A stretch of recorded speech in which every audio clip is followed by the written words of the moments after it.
ஊழலை ஒழிப்பதற்கு தமிழகத்தில் லோக் ஆயுக்தா அமைப்பை கொண்டுவர முடியவில்லையே என்ற கேள்விக்கு அதிமுகவின் அமைப்புச் செயலாளர் பண்ருட்டி ராமச்சந்திரன் விளக்கம் அளித்துள்ளார்.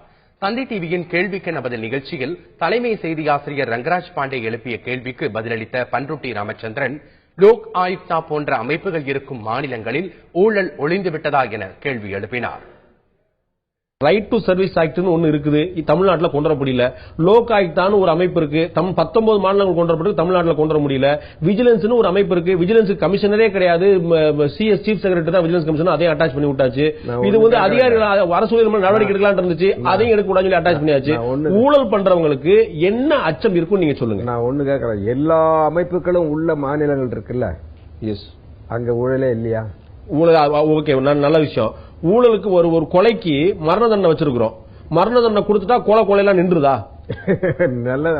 அதான் அப்ப நம்ம என்ன செய்வோம்? அப்ப நீதிமன்றங்களை கலைச்சிருவோம், காவல் நிலையங்களை கலைச்சிருவோம். நீதிமன்றங்களை கலைப்பதல்ல, அதாவது நான் முதல்ல இருந்து சொல்வது, யார் தவறு செய்தாலும் அந்த தவறுக்கான சான்றுகள் நமக்கு கிடைக்குமே ஆனால் அதன் மீது நடவடிக்கை எடுப்பதற்கு நாம் ஒரு அமைப்பு வேணும். சார், அமைப்பையே ஊத்தி மூடுறீங்க சார். நீங்க அரசாங்கமே நடவடிக்கை எடுக்கலாம், சஸ்பெண்ட் பண்ணலாம், என்கொயர் பண்ணலாம். எப்படி சார் ஒரு விசாரணைகள் நடந்தா தானே விசாரணை நடத்ததாங்கிறதே என்கிட்ட கேட்டுதான் நடத்தணும் சொன்னா எப்படி சார் அர்த்தம்? நீங்களே சொன்னீங்க, இப்போ அக்ரி கிருஷ்ணமூர்த்தி அமைச்சரை வந்து எதிர்கட்சிகள் எல்லாம் கடுமையான போர்க்குரல் எழுப்பிய பிறகு அப்புறம் அதுக்கு தானே எதிர்கட்சிகள் இருக்காங்க. அது அரசியல் சொல்லிருவீங்களே. அரசியல் சொல்ல அவங்க எழுப்பிட்டோம். நாம என்ன சொல்றோம், சான்றுகளோடு தாருங்கள், நடவடிக்கை எடுக்கிறோம்.